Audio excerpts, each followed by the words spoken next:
Sou flamenguista, mas vamos começar pelo tricolor. O título de 84. Tenho vários jogos do título, inclusive os últimos 5 em sequência.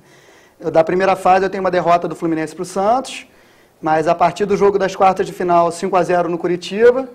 Eu tenho os 2 jogos da semifinal contra o Corinthians, 2-0 lá no Morumbi, que é considerada a partida taticamente perfeita, até em termos de nível internacional. E depois o 0-0 aqui no Maracanã, e as 2 finais contra o Vasco a gente também tem. 1-0 gol do Romerito, e o 0-0 segundo jogo, para variar a final com o Parreira 0-0. Mas... A Parreira foi campeão brasileiro. Cara, tem todos os jogos do Fluminense. É brincadeira aí, você tricolor. Se quer os últimos 5 jogos do Fluminense, tá aqui o nosso professor Gustavo Romão. Agora, quem era o craque do Fluminense? Eu acho que o time muito bom, o time era muito bom, né? O time era muito bom, era muito operário, era muito coeso, né? Você tinha o Tato na ponta esquerda, o Romerito na direita, o Austin e Assis, mas eu acho que o grande jogador daquele time era o Delay. Era o Delay. Era o motorzinho do time. O Delay hoje é deputado federal, representa o estado do Rio de Janeiro, mas bem representa o sul, a cidade de Volta Redonda. Mandar um abraço aqui para o tricolor Delay, né, nosso deputado federal. E você, além de ter os jogos, você tem o conhecimento sobre o que aconteceu na grande maioria das vezes. Na grande maioria das vezes a gente tem que sempre ter uma informação, a pessoa pergunta, a gente... Então vamos falar aqui um pouquinho de um time que agora está numa pior aí e tal, a gente espera também que se recupere, que é o último colocado no Campeonato Brasileiro. O nosso Botafogo, eu já vou mandar um abraço aqui para 2 botafoguenses ilustres, que amam o Botafogo, Nosso amigo Ricardo Rotenberg e Carlos Augusto, Montenegro, nosso amigo Montenegro. Eu acho que é Carlos Augusto Montenegro, mas nosso amigo Montenegro e nosso amigo Ricardo Rotenberg. Um abraço a esses 2 botafoguenses. Botafogo, campeão brasileiro quando? Em 95, também temos os últimos 4 jogos, as 2 semifinais com o Cruzeiro, foram 2 empates, a vitória em cima do Santos, 2-1 aqui no Maracanã, e o empate lá no Pacaembu, 1-1. Ganhou de 2-1 aqui no Maracanã. 2-1 aqui, e depois empatou 1-1 lá com o gol do Túlio impedimento, que o Márcio Rezende não gol do Túlio impedido. Isso. Botafogo campeão brasileiro. Tá vendo, botafoguense? Tá vendo? O programa que fala do tricolor, fala do Botafogo. E agora vamos falar aqui do Vasco. E o Vasco? Vasco, a gente tem todas as principais conquistas, inclusive a de 87, 88 com o Romário, o gol do Cocada no Zé Carlos.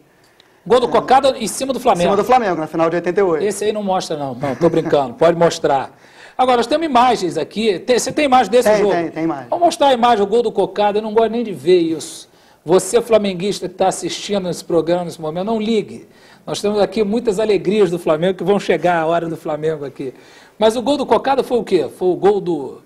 Foi o gol do bicampeonato carioca de 87 e 88. Bicampeonato carioca. Foi engraçado que ele entrou aos 42, fez o gol aos 43, foi expulso aos 44, né? Foi uma coisa, acho que foi esse recorde mundial. Cocada, meu amigo, eu não tenho saudade de você, quero te dizer isso. Mas e o título do Vasco, assim, o título brasileiro do Vasco mais marcante, você acha? Olha, eu tenho todos, só não tenho de 74. 74 ainda não tem registro, nem compacto, nem nada. Mas os outros 3, a gente tem os de 2001. Tem aqui imagens? Não, eu só trouxe do gol do Cocada mesmo. Só do gol do Cocada. Mas qual o título do Vasco brasileiro que você considera assim? Eu acho que o de 89, por ter sido lá no Morumbi contra o São Paulo, que era um adversário forte, já era o embrião daquele time que ia ganhar o mundo em 92. Roberto Dinamite jogava? Roberto, em 89, está na Portuguesa. Jogou brasileiro na Portuguesa. Então, Roberto não ganhou esse título? Não ganhou esse título. Ele ganhou o de 74. O de 74. 74. Em 89, o ataque era Bebeto e Sorato. Até o gol do título foi do Sorato, de cabeça. E Sorato ainda jogando ainda aí, ou não? Ele estava no time, no Tigres aqui do Rio de Janeiro, jogou Carioca, não sei se parou depois disso. Agora, vem cá, falar do Flamengo, então, já que você é flamenguista. E os títulos do Flamengo, da era Zico?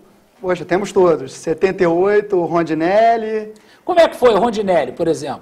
Rondinelli acho que foi uma coisa, assim, o escanteio mais estúpido cedido por um jogador na história. O Marco Antônio estava sozinho, o Marco Antônio foi tricampeão do mundo no México, sozinho, não tinha ninguém perto dele, ele se apavorou, botou a bola para escanteio. O Zico pegou a bola para bater o escanteio porque estava com pressa, o jogo estava aos 42 do segundo tempo, o empate dava o título do segundo turno ao Vasco, e o Flamengo teria que decidir o torneio contra o Vasco. E bateu o escanteio e o Rondinelli veio lá de trás, nas costas do Abel, o treinador, e fez o gol. Em cima do Leão. Em cima do Leão. Em cima do Leão. Então o Marco Antônio, que era tricampeão do mundo, botou a bola para fora. O Zicão foi lá, botou... Olha só, vamos ver esse lance aí. O Zicão botou lá na marca do Cal, no escanteio. Bateu. Veio Rondinelli lá de trás, nas costas do Abelão. Leão não conseguiu chegar, saco. Flamengo campeão do segundo turno. Flamengo campeão carioca, já tinha ganho o primeiro turno. Já tinha ganho o primeiro turno. Já tinha ganho o primeiro turno. Tá certo, pessoal? Então, nós vamos falar mais sobre futebol e sobre esse colecionador, que é o professor Gustavo Roman, que tem muito, mas muitos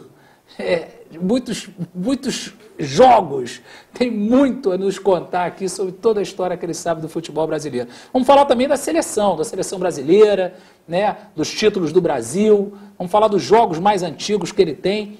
Fique aí com a gente que a gente volta já já.